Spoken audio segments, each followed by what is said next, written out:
One of the important topics in biology is movement of materials in and out of cells.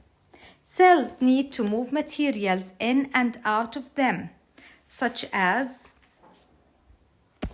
glucose and oxygen. They need to get glucose and oxygen from their surroundings for aerobic respiration. And they need to get rid of others, such as carbon dioxide and water. Cells can move things in and out of them by three processes: diffusion,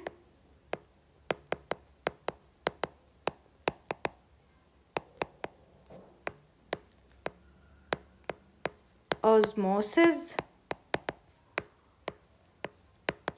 active transport. Both diffusion and osmosis are passive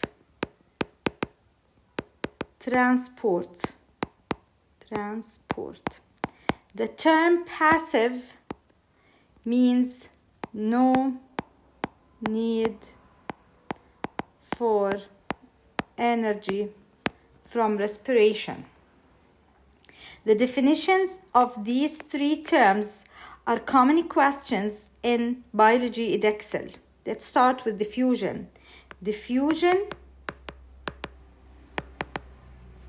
when they ask you to define diffusion, you will get 2 points. The question will be with 2 points or 2 marks.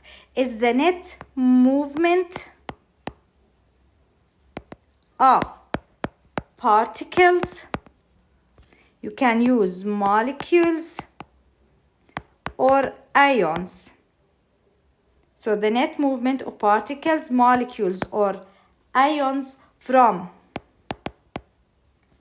a region of high concentration to low concentration, or we can say down the concentration gradient.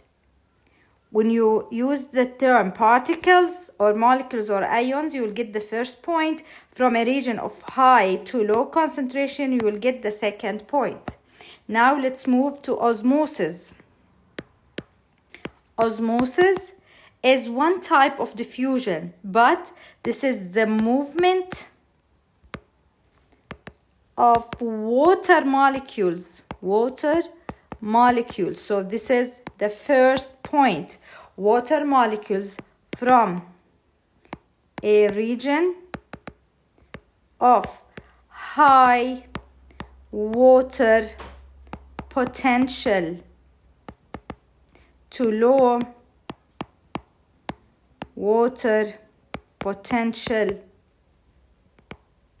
across a partial permeable membrane. So the first point you'll get it when you mention the movement of water molecules from a region of high water potential to low water potential. This is the second mark, and the third one across a partial permeable membrane. You will get the 3 points. Make sure to use the term water potential. Now let's move to active transport. Active transport.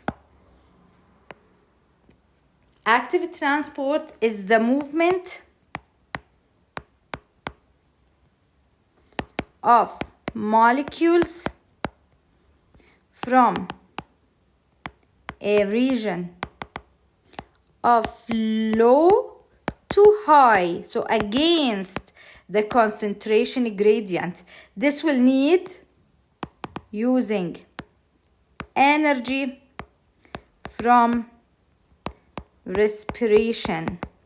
One important example of active transport when plants absorb minerals from the soil into their roots from low concentration in the soil, but they still need them into the roots with high concentration. So from low concentration to high concentration using energy from respiration. One important question in biology Edexcel was describe the differences between diffusion and active transport with 4 points. Diffusion is passive. The term passive was underlined, so we need to write it. Passive means doesn't need energy. Diffusion is from high concentration to low concentration. Active transport requires energy from respiration. Active transport requires membrane or carrier proteins. Diffusion can take place in non-living system. One example, we can describe this, explain this. Diffusion, one example of diffusion, if you have a beaker of water and you put a drop of ink, after a while the ink molecules will diffuse across the water. This is an example of diffusion in non-living systems. Or when you spray a perfume at one end of the room, people at the other end can smell it after a while because the molecules of perfume can diffuse across the air. This is an example in non-living systems.